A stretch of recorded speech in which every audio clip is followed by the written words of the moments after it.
Sandrarajan, thank you so much for being with us today. Delighted to be here. Welcome to Santiago in Chile. Thank you. And I would like to start with what is it, or how does the idea of collaborative economy, sharing economy, comes from, and how have you seen it evolve?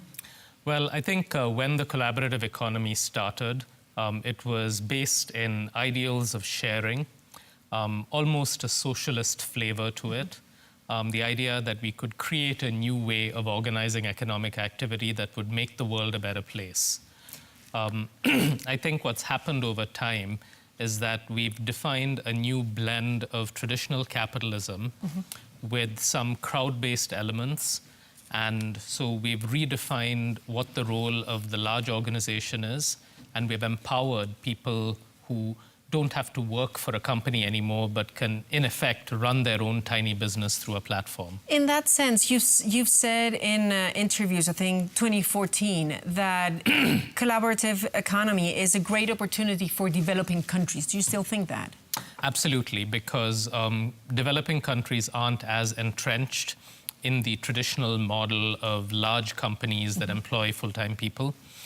And so both in domestic markets and in global markets, if I'm a software programmer in a country that doesn't have a good sort of software domestic market, the sharing economy lets me find new global demand sources. That in turn incentivizes people who are in that developing country to sort of seek out opportunities that they can't get in their own country. Though, is trust a concept that is key for a collaborative economy? Absolutely. The only reason why it took so long for the collaborative economy to emerge, because we've had commercial internet since the mid-1990s, is because the trust infrastructure was not sufficiently robust to support the kinds of high-stake activities, sharing your apartment with someone, getting into a stranger's car and saying, drive me to another city, until a few years ago, where we could validate government ID online. We had Facebook and LinkedIn that provided, like, sort of social capital. Our reputation systems got more grounded. So, though, when you have all those organizations you named, government, institutions, and those trusts have gone down. And what I'm thinking here is last surveys here in Chile, May this year, show that military, for example, the trust in military from the people dropped 21 points. It's up to 33% of people that trust them. Police, 17 points down. Justice, 18 points down. Well, I think that part of the reason why trust in traditional institutions is falling is that people are getting used to using a different source of trust in their everyday economic activities. And in some sense, their expectations of trust from traditional institutions have gone up, and they're not being delivered. And so their perception of trustworthiness sort of is going down. I think that there are also global events that are causing people to question, like, whether government can be trusted. But I think it's very important to note that although we are basing a lot of the collaborative economy activity on digital trust systems, these cannot exist in isolation. They need the traditional institutions, they need the brand, they need the government-provided forms of trust. So while trust in each of these forms may fall, the overall trust ecosystem seems to be getting stronger. And do you think authorities understand the new digital markets where or digital economy, where this collaborative economy will grow? I think that it's, they are in the process of learning. Some regulators are increasingly sophisticated in understanding that these new business models are different. I think most countries are still trying to imagine what the future of work is going to look like and how they need to shape labor regulations. And in many ways, this is the topic that brings me to Chile for the Andes conference, organized by Casa Los Andes. This key question, which is, in an economy where we all work for large companies, we have created a social protection system.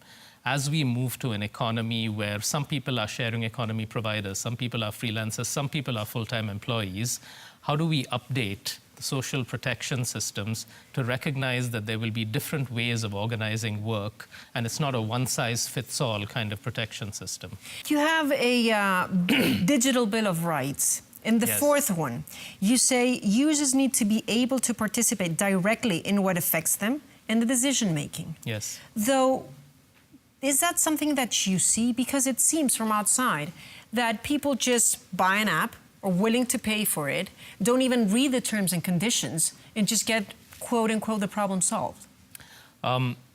It's my vision for the future. All of the roles that typically were held by the nation state are moving to the platforms, but they're organized in some ways not as democracies, but as benevolent dictatorships. And so, the idea of having user-inclusive participation is really my vision for democratic reform of these platforms. I don't think a platform that maintains this level of decision-making authority will keep its users in the long run. So I think it's a strategically sensible thing for a platform to do. Though a lot of the successful startups on artificial intelligence mainly are being bought by Google or Facebook. Yes. Though that brings us into more of a monopoly than into a freedom of people about what they're doing.